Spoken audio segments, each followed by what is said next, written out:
आशा करती हूँ आप सब बहुत अच्छे होंगे। मैं हूँ रमा मिश्रा।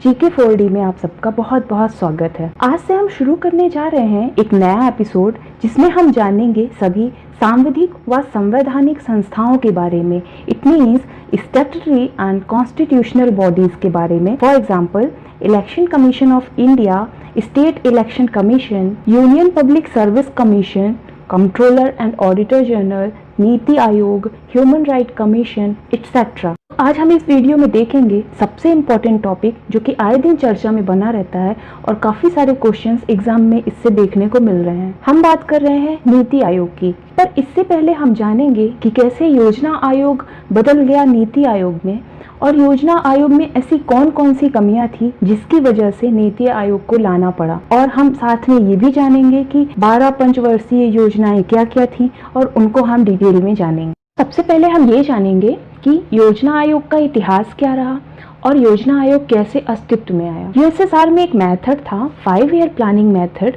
इसमें वो क्या करते थे कि अपने रिसोर्सेज का यूटिलाइज करके टारगेट गोल्स को अचीव किया करते थे 5 ईयर के ड्यूरेशन में। Actually that time Pandit Jawaharlal Nehru was much under the influence of Soviet way of functioning. Russia में ये बहुत ज़्यादा चलन में था, यह स्टालिन ने अपनाया था।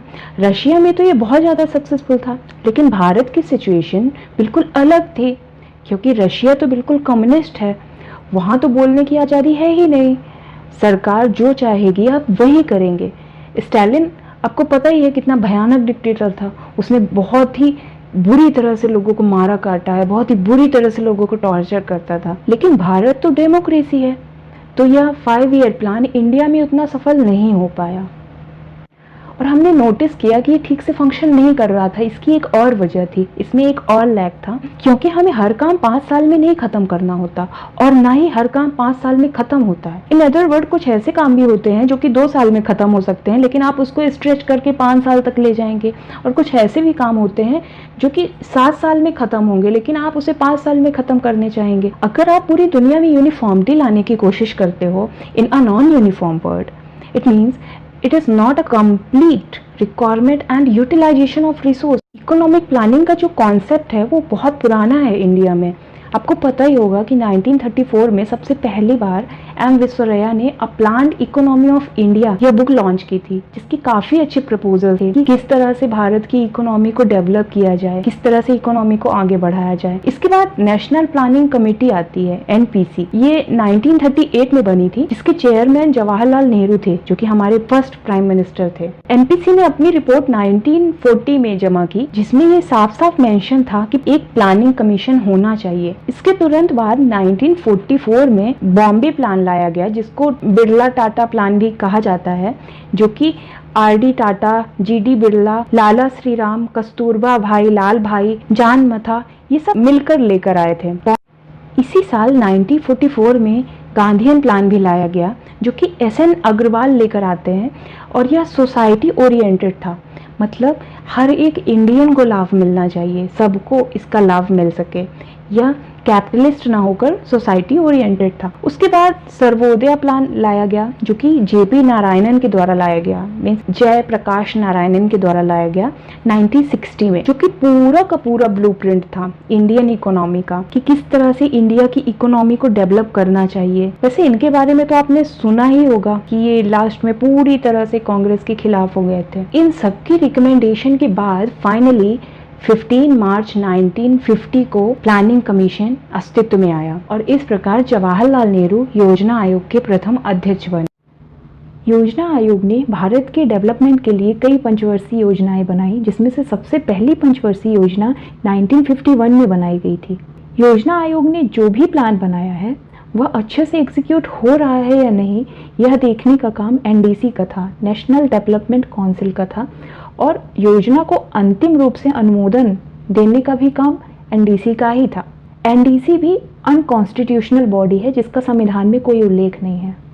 योजना आयोग के 2 ही मुख्य कार्य हुआ करते थे, एक पंचवर्षीय योजनाएं बनाना तथा दूसरा राज्यों और मंत्रालयों को वित्त आवंटन करना। अगर हम योजना आयोग के और भी कार्यों की बात करें तो योजना आयोग रिसोर्सेस और प्रायोरिटी को ध्यान में रखकर प्लान्स बनाता था ताकि हम अपने संसाधनों या रिसोर्सेज का सही से यूटिलाइजेशन कर सकें और अपने टारगेट गोल्स को अचीव कर सकें। लेकिन आगे चल के इसमें कुछ कमियां नज़र आने लगी, जैसे कि प्लानिंग कमीशन को ज़रूरत से ज़्यादा पावर दे दी गई थी।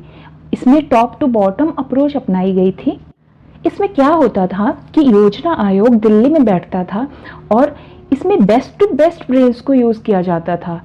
Many bureaucrats were part of it and ये दिल्ली में बैठकर पूरे इंडिया की डेवलपमेंट को, उसकी प्रॉब्लम्स को रिड्रेस करने की कोशिश करते थे। डू यू थिंक ये कहीं से भी लॉजिकली फॉलेबल है? In other word that there is bounded to be making mistake. आप जब तक ग्राउंड लेवल पर नहीं जाते हैं, you will never be able to understand the problem. लेकिन आगे चल के इसमें कुछ कमियां नजर आने लगी। Planning commission therefore became major source of political appeasement. And second major problem जो सामने आई वो ये थी कि प्लानिंग कमीशन को पावर दे दी गई थी कि ऑलमोस्ट दे वर रिकमेंडिंग कि कितने स्टेट को कितना फंडिंग मिलेगा। यदि प्लानिंग कमीशन का कोई मेंबर या हेड किसी चीफ मिनिस्टर को ग्रीन सिग्नल दे देता है या उसके डेवलपमेंट प्रोजेक्ट को ग्रीन सिग्नल दे देता है तो उस स्टेट को फंडिंग मिलेगा, उस स्टेट को ग्रांट्स मिलेगा, अदरवाइज वो पैसा उस स्टेट को मिलेगा ही नहीं। Now this become very dangerous scenario, क्योंकि प्लानिंग कमीशन कोई कॉन्स्टिट्यूशनल बॉडी तो थी ही नहीं।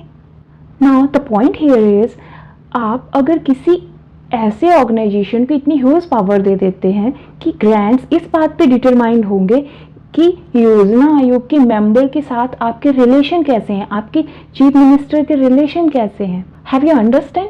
यही रीजन था कि best of best brain in India इस कमीशन के मेंबर होते हुए भी यह नहीं समझ पाए कि टॉप टू बॉटम अप्रोच ठीक से फंक्शन नहीं करेगा। तो आपने देखा कि 3 मेजर प्रॉब्लम्स थी जो सामने आई। कौन कौन सी? अगर आप एयर कंडीशनल इन्वायरमेंट में बैठकर कम से कम ये डिटरमाइन तो नहीं कर सकते कि बिहार, मिजोरम, केरल या एमपी या कहीं भी ग्राउंड लेवल पर प्रॉब्लम क्या है। एंड सेकेंड मेजर प्रॉब्लम क्या थी कि आप हर चीज को 5 साल की प्रोसेस में नहीं डिवाइड कर सकते। It does not suit logic. And third major problem क्या था? फाइनेंशियल अंडरस्टैंडिंग को आप लोकसभा या मिनिस्टर ऑफ फाइनेंस को ही देना चाहिए, because he is the only one who should have authority, because वो डायरेक्टली चूज द पीपल है, ना कि इंस्टेड ऑफ प्लानिंग कमीशन। तो ये कुछ मेजर प्रॉब्लम्स थी। चलिए अब हम देखते हैं कि योजना आयोग के द्वारा बनाई गई पंचवर्षीय योजनाएं क्या क्या थी। पहली पंचवर्षीय योजना 1951 से 1956 तक चली। इसको हेरोड डोमर मॉडल भी कहा जाता है।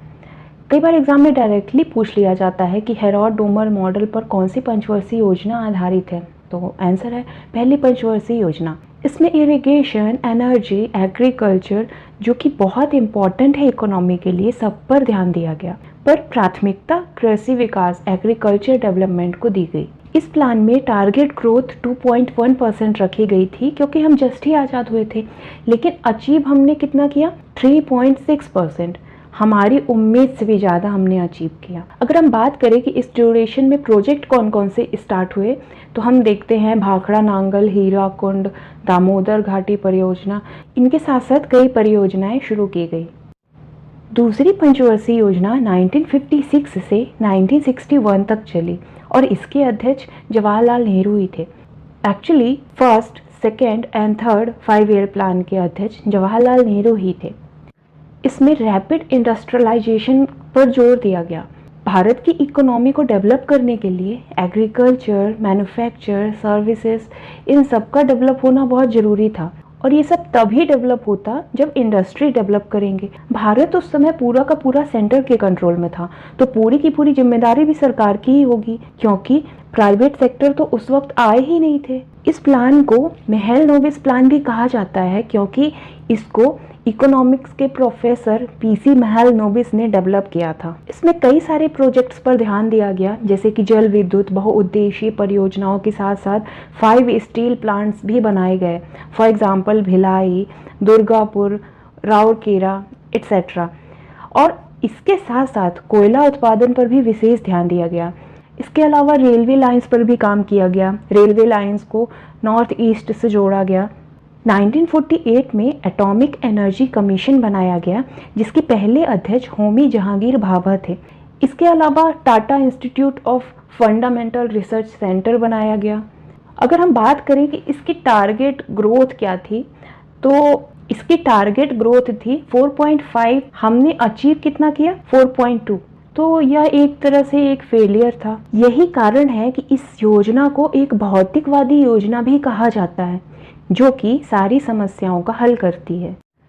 तीसरी पंचवर्षीय योजना 1961 से 1966 तक चली। यह सबसे इम्पॉर्टेंट योजना थी। यह प्लान अब तक का सबसे बड़ा फेलियर रहा, क्योंकि इसमें टारगेट ग्रोथ 5.6 थी, लेकिन अचीव कितना किया हमने? 2.8। ऐसा क्यों हुआ?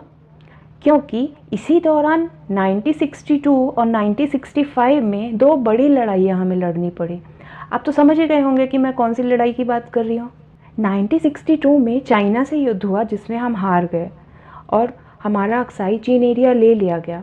उसके 3 साल बाद एक दूसरा युद्ध होता है 1965 में पाकिस्तान के साथ, जिसमें हमने उन्हें हरा दिया। पर तब तक हमारा बहुत सारा पैसा वॉर में जा चुका था और हमें हमारी करेंसी भी डिवैल्यूएट करनी पड़ी। इतना ही नहीं, नेचर ने भी हमारा साथ नहीं दिया। 1966 में सूखा पड़ गया, तो किस्मत भारत के अगेंस्ट चल रही थी। जरा सोचिए, अगर ऐसा नहीं हुआ होता तो भारत की इकोनॉमी आज कहाँ होती। इन सब की वजह से सरकार का मोरल बहुत ज़्यादा डाउन हो गया था। तो कुछ एनुअल प्लान्स लाए गए, इट मीन्स वार्षिक योजनाएं चलाई गई, एनुअल प्लान्स लॉन्च किए गए थे। और इसी दौरान पॉलिटिकल अनस्टेबिलिटी भी काफ़ी ज़्यादा हो गई थी, क्योंकि जवाहरलाल नेहरू की डेथ के बाद लाल बहादुर शास्त्री को पीएम बनाया जाता है। उसके बाद उनकी भी डेथ हो जाती है, तब इंदिरा गांधी को पीएम बनाया जाता है। तब बहुत सारे लोग इनका अपोज करते हैं। यही कारण है कि थर्ड और फोर्थ प्लान को प्लान हॉलीडेज, योजना अवकाश भी कहा जाता है। तीसरी पंचवर्षीय योजना में कृषि में भी विशेष तौर पर गेहूं के उत्पादन पर बहुत ज़्यादा जोर दिया गया। यही कारण है कि हरित क्रांति की शुरुआत यहीं से मानी जाती है। इसके साथ साथ आत्मनिर्भरता और इंडस्ट्रियल डेवलपमेंट पर भी ध्यान दिया गया। यह योजना जॉन सैंडी तथा सुखमय चक्रवर्ती मॉडल पर आधारित थी। चौथी पंचवर्षीय योजना 1969 से 1974 तक चली थी। इस वक्त इंदिरा गांधी प्राइम मिनिस्टर थी और इन्होंने भी बहुत सारे अच्छे काम किए हैं, जिनके लिए इनको आज भी जाना जाता है। सबसे पहले 1969 में इन्होंने बहुत ही हिस्टोरिक काम किया। 14 बैंकों को नेशनलाइज कर दिया था। उसके बाद 1971 में एक देश को ही आज़ाद करा दिया, वो देश था बांग्लादेश। उसके बाद इसरो की स्थापना हुई। इंदिरा गांधी के समय में जितने भी काम हुए वह अपने आप में हिस्टोरिक थे, जैसे कि कृषि वृद्धि दर इस दौरान सबसे ज़्यादा थी। सारी 12 पंचवर्षीय योजनाओं में सबसे ज़्यादा कृषि वृद्धि दर इसी योजना में थी। उसके बाद 1970 में एनपीटी साइन हुई थी। सारे देश इंडिया पर, स्पेशली अमेरिका, बहुत प्रेशर डाल रहा था कि एनपीटी साइन करो, पर हमने मना कर दिया था। इसकी वजह ये थी क्योंकि एनपीटी में प्रपोजल्स थे कि 1969 से पहले जिसने भी न्यूक्लियर टेस्ट किया है वही न्यूक्लियर स्टेट रहेगा, बाकी और कोई भी नहीं। तो भारत ने भी बोल दिया कि कल को अगर चाइना और पाकिस्तान हमारे ऊपर न्यूक्लियर बॉम्ब फोड़ दें तो क्या हम बैठे और देखते रहेंगे। तो बस फिर हमने एनपीटी साइन नहीं की। यही कारण था जिसकी वजह से इंदिरा गांधी ने न्यूक्लियर प्रोग्राम चलाया था, operation laughing Buddha, hope you remember. फिर क्या हुआ, हम फाइनली न्यूक्लियर स्टेट बन गए और इसी वजह से आज पूरी दुनिया हमारी सुनती है, क्योंकि हम एक न्यूक्लियर पावर हैं। पर अगर हम आर्थिक दृष्टि से बात करें इस योजना की, तो यह उतनी सफल नहीं थी, क्योंकि हमारी टारगेट ग्रोथ रेट 5.7% थी, पर हमने अचीव केवल 3.3% ही की। यही कारण है कि इकोनॉमिकली अगर देखा जाए तो ये उतनी सक्सेसफुल नहीं मानी जाती है। यह योजना अशोक, रुद्र और मान्य मॉडल पर आधारित है। इंदिरा गांधी के समय पे हिस्टोरिक काम होते चले गए। इसके बाद आती है पांचवी पंचवर्षीय योजना, जो कि 1974 से 1978 तक चलती है। इसमें तो इमरजेंसी ही लगा दी जाती है। पांचवी पंचवर्षीय योजना जो कि 5 साल की होनी चाहिए, लेकिन ये सिर्फ 4 वर्ष तक ही चली थी। यह समय से पहले ही खत्म हो गई थी। इस समय इंदिरा गांधी ने यह नारा दिया था कि गरीबी हटाओ, और पूरा ध्यान पॉवर्टी एलिवेशन पे दिया गया था। लेकिन अपोजिशन ने क्या नारा दिया? इंदिरा हटाओ। बस फिर क्या था, इंदिरा गांधी ने इमरजेंसी लगा दी थी। इस योजना के दौरान बहुत से इम्पोर्टेंट काम हुए, जैसे कि विद्युत आपूर्ति अधिनियम, इलेक्ट्रिसिटी सप्लाई एक्ट लाया गया। उसके बाद 1982 में नाबार्ड लाया गया, national bank for agriculture and rural development, means राष्ट्रीय कृषि एवं ग्रामीण विकास बैंक लाया गया। इसका हेडक्वार्टर मुंबई में है। इसकी स्थापना 1982 में बी शिवरमन समिति की रिकमेंडेशन पर की गई थी। इसमें टारगेट ग्रोथ रेट 4.4 था, पर एक्चुअल ग्रोथ रेट मतलब हमने जो अचीव किया था वो 4.8 था। और इस योजना में आत्मनिर्भरता पर, गरीबी, बेरोजगारी पर विशेष ध्यान दिया गया था। फिर 1988 में वॉशिंगटन कंसेंसस आया, जो कि ग्लोबलाइजेशन, इंटरनल ट्रेड और इकोनॉमिक सिस्टम से जुड़ा हुआ है। इसके अकॉर्डिंग अब सारी दुनिया को चाहिए कि वह अपनी इकोनॉमी खोल दे, और एलपीजी रिफॉर्म्स इंट्रोड्यूस हुए थे। बहुत सारी कंट्री ने इसे अपनाया था, जिससे कि प्राइवेट इन्वेस्टमेंट उनकी कंट्री में आ सके और हम कैपिटलिस्ट इकोनॉमी की तरफ बढ़ सके, जिससे कि सबको फ़ायदा होगा और जीडीपी ग्रोथ रेट बढ़ेगी। फिर 1978 में चुनाव हुए थे, जिसमें मोरारजी देसाई वाली जनता गवर्नमेंट आ गई थी। तो इन्होंने इस प्लान को ही हटा दिया था, समय से पहले कंप्लीट ही नहीं हो पाया यह प्लान पूरा, और इन्होंने उसकी जगह पर रोलिंग प्लान को एक्सेप्ट किया था। इसके बाद इन्होंने एनुअल प्लान्स निकाले थे, लेकिन यह गवर्नमेंट ज़्यादा दिन टिकी नहीं, कोलैप्स हो गई, क्योंकि गठबंधन की सरकार थी। पर 6th 5 ईयर प्लान स्टार्ट होने से पहले 1 साल का योजना अवकाश था, क्योंकि जो 5th 5 ईयर प्लान था वो समय से पहले ख़त्म हो गया था। 1 साल एनुअल प्लान चलाया गया, जिस वजह से इसे योजना अवकाश कहा जाता है। उसके बाद 6th 5 ईयर प्लान 1980 से 1985 तक चला। यह एक फ्रेश स्टार्ट था भारत की इकोनॉमी के लिए। इसमें नाबार्ड एस्टैब्लिश हुआ। कृषि क्षेत्र के लिए बहुत काम किया था इंदिरा गांधी ने, तथा जनसंख्या को रोकने के क्रम में भी परिवार नियोजन कार्यक्रम चलाया गया था। टारगेट ग्रोथ रेट इसमें 5.2 थी, पर एक्चुअली हमने अचीव किया था 5.7, जो कि काफ़ी अच्छी प्रोग्रेस थी। इस दौरान बहुत सारी स्कीम्स लॉन्च की गई थी, जैसे कि नेशनल रूरल एम्प्लॉयमेंट प्रोग्राम, जिसे NREP भी कहा जाता है, biogas program, DWERA, IRDP etcetera, बहुत सारे स्कीमें लॉन्च की गई थी। ऐसे बहुत सारे प्रोग्राम स्टार्ट किए गए थे। इसको 20 की पॉइंट्स के नाम से भी जाना जाता है। इसमें विशेष ध्यान गरीबी निवारण, आर्थिक विकास और आत्मनिर्भरता मुख्य उद्देश्य रखा गया था। इस दौरान फिर इंदिरा गांधी की हत्या कर दी जाती है, और इसके बाद 7वीं पंचवर्षीय योजना आती है, जो कि 1985 से 1990 तक चलती है। 7th 5 ईयर प्लान होता है, वो हमारे youngest prime minister Rajiv Gandhi के द्वारा लाया जाता है। उनके समय में यह प्रोग्राम लाया गया। यह एक सक्सेसफुल प्लान था।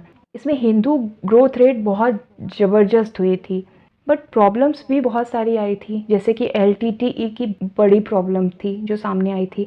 ऑपरेशन कैक्टस स्टार्ट किया गया था। आपको थोड़ा सा बता दूं ऑपरेशन कैक्टस के बारे में। ऑपरेशन कैक्टस में क्या हुआ था कि वह 3 नवंबर 1988 का दिन था, जब श्रीलंका में बिजनेस करने वाले मालदीव के लतीफ़ी ने उग्रवादियों के साथ मिलकर तख्ता पलट की योजना बनाई थी। उसके बाद इन उग्रवादियों ने मालदीव की कैपिटल माले की सारी गवर्नमेंट बिल्डिंग्स पर कब्जा कर लिया था, और एयरपोर्ट, बंदरगाह, टेलीविज़न स्टेशन, सब पर उग्रवादियों ने कब्जा कर लिया था।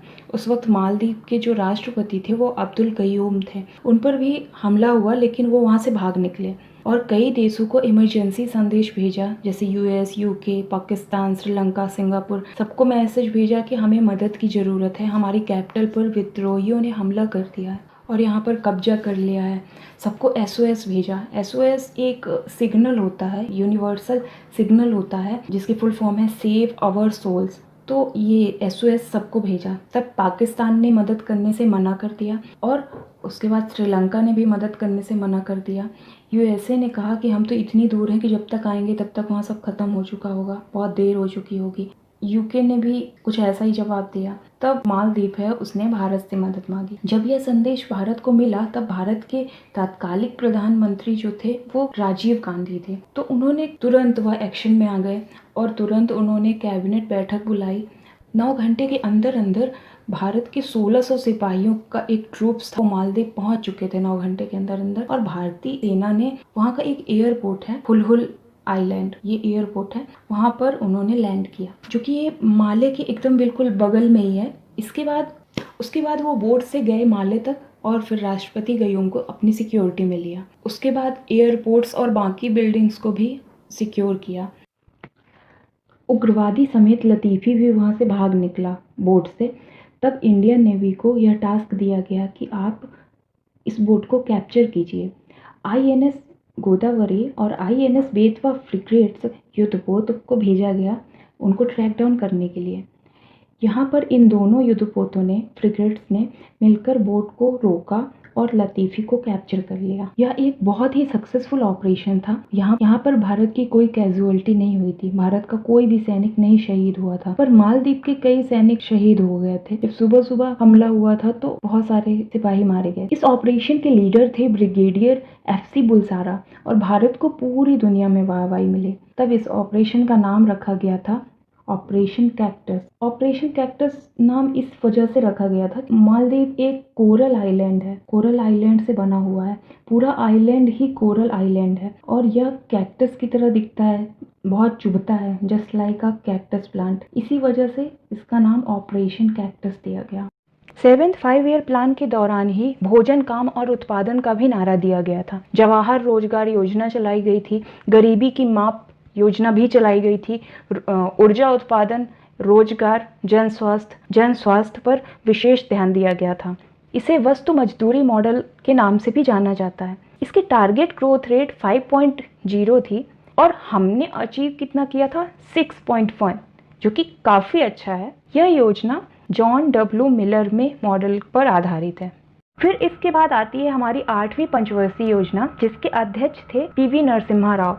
यह योजना 1992 से 1997 तक चली। 1991 में तुरंत आ गया था गल्फ वॉर, जिसमें हमारे फॉरेन एक्सचेंज हो गए थे डिप्लीट और बैलेंस ऑफ पेमेंट क्राइसिस आ गई थी। और यह इतनी भयानक क्राइसिस हो गई थी कि भारत को IMF से उधार लेना पड़ा था और अपनी इकोनॉमी ओपन करनी पड़ी थी। LPG रिफॉर्म्स आए थे 1991 में। जैसे ही हमने अपनी इकोनॉमी ओपन करी वैसे ही भयंकर इन्वेस्टमेंट फॉरेन कंपनियों का भारत में बढ़ गया। Television, beauty product, internet, mobile company, cable TV, ये सब कुछ आ गया इंडिया में। भारत विश्व व्यापार संगठन का एक सदस्य बन गया। India was one of the founding member of WTO। प्रधानमंत्री रोजगार योजना स्टार्ट की गई इसी दौरान। इसमें अगर देखा जाए इकोनॉमिकली डेवलपमेंट की बात करें तो टारगेट ग्रोथ रेट 5.6 थी, बट अचीव ग्रोथ रेट 6.8 थी, जो कि काफ़ी अच्छा है। देखा जाए तो ये सक्सेसफुल योजना थी। इसके बाद आता है 9th 5 ईयर प्लान, 9वीं पंचवर्षीय योजना, जो कि 1997 से लेकर 2002 तक चले। इसके अध्यक्ष थे अटल बिहारी वाजपेयी। इसमें मानव विकास के साथ साथ न्यायपूर्ण वितरण और समानता पर विशेष ध्यान दिया गया। इनके समय में हमने एक न्यूक्लियर टेस्ट किया था, पोखरण। इस पर एक मूवी भी बनी हुई है, परमाणु द स्टोरी ऑफ पोखरण, आप ज़रूर देखिएगा। और इसी समय में कारगिल वॉर भी हुआ था, जिसमें पाकिस्तानी सेना ऊंचाई में जाकर बैठ गई थी। उसके बाद इंडियन सोल्जर्स ने बहुत ही अच्छा प्रदर्शन किया था और उनको पीछे हटना पड़ा था। इसमें हमारी टारगेट ग्रोथ रेट थी 6.5 और हमने अचीव कितना किया था 5.5। इस योजना के असफल होने का एक मुख्य कारण था अंतर्राष्ट्रीय मंदी। इसके बाद 10th 5 ईयर प्लान आता है, जो कि 2002 से 2007 तक चला। इसमें जो प्राथमिकता दी गई थी वो गरीबी और बेरोजगारी को समाप्त करने की दी गई थी। इसके साथ साथ उच्च गुणवत्ता वाले रोजगार एवं 2007 तक सभी बच्चों को स्कूली शिक्षा प्रोवाइड कराना था। इसके साथ साथ साक्षरता और मजदूरी दरों में जो लिंग अंतराल था उसमें 2007 तक 50% तक कमी लाना था। अगर हम बात करें टारगेट ग्रोथ रेट की तो वो थी 8% और हमने अचीव कितना किया था 7.7%। और सोशल सेक्टर में भी बहुत काम किया गया था।